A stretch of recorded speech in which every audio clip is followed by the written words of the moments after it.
हर कुथुगो पाकिस्तान ते काश्मीर तंगमा बलं बरकनि गोरोंसा थायो एयर एटेक खालामनो रगै खुखेंका हासनि मन्त्रियकरा प्रोफेसर डॉक्टर मानिक शाह बसाय खोनारखा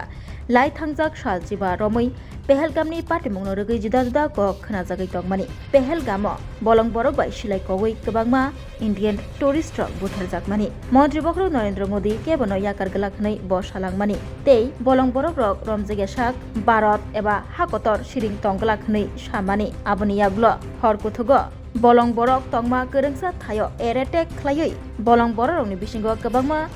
बलं बरक रक थैबाका हनै कक्तमा मानखा मन्त्री बखरक नरेंद्र मोदी जे कक रिखा आ ककनो बरना रखा हासनि मन्त्रिकर प्रोफेसर डॉक्टर मानिक शाह बते बसाका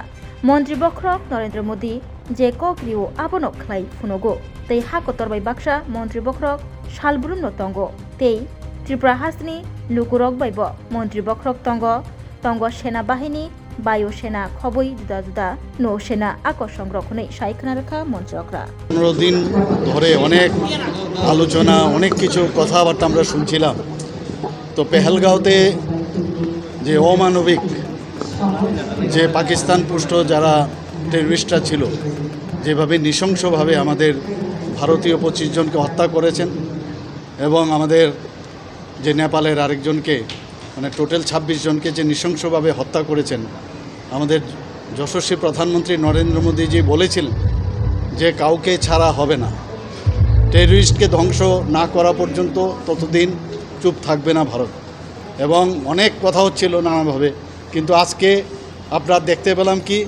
গতকাল একটার পরে যেভাবে আক্রমণ করা হয়েছে এবং কোনো সিভিলিয়ানের এখন পর্যন্ত যা খবর আছে কোনো সিভিলিয়ান কিন্তু মানে তাদের কিন্তু ক্যাজুয়ালিটির খবর নেই পাশাপাশি একদম প্ল্যান করে যেখানে যেখানে টার্গেট করা যেখানে এই টেররিস্টদের জন্ম যেখানে ট্রেনিং নেয় সেখানেই মানে দেখে দেখে সেখানে বাছাই করে তাদেরকে টার্গেট করে সেগুলোকে ধ্বংস করা হয়েছে কয়েকজনের খবর এসে মারা গেছে যারা কমান্ডার ইত্যাদি আছে তো প্রধানমন্ত্রীজি যেটা বলেন সেটাই করেন আমরা মাননীয় প্রধানমন্ত্রীজির সাথে আমরা আছি এবং সারা ত্রিপুরার বাসীর পক্ষ থেকে আমি মাননীয় প্রধানমন্ত্রীজিকে এবং আমি যারা আমাদের আর্মি নেভি এবং এয়ারফোর্স সবাইকে আমরা বলবো যে আপনাদের সাথে আমরা সবাই আছি স্যার এই মুহূর্তে ত্রিপুরার জন্য মানে কোনো আলাদা পদক্ষেপ কিছু নেওয়া বিশেষ করে আমাদের বাংলাদেশ সীমান্ত রয়েছে না আমাদের তো আগেই কালকেও আমাকে প্রশ্ন করা হয়েছিল আজকে মক ড্রিল হবে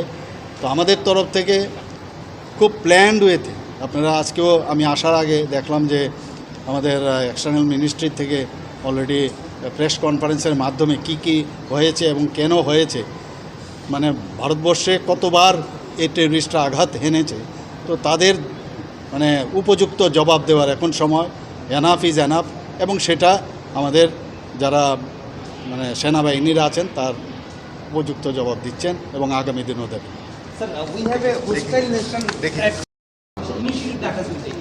না regarding Bangladesh they haven't said anything so far but they have already condemned the terrorist attack so let's see what they say even Pakistan also said that we do not agree with the terrorism but they say something else you know it so they said they are concerned but let's see what happened and our honorable prime minister already said that we will not excuse anyone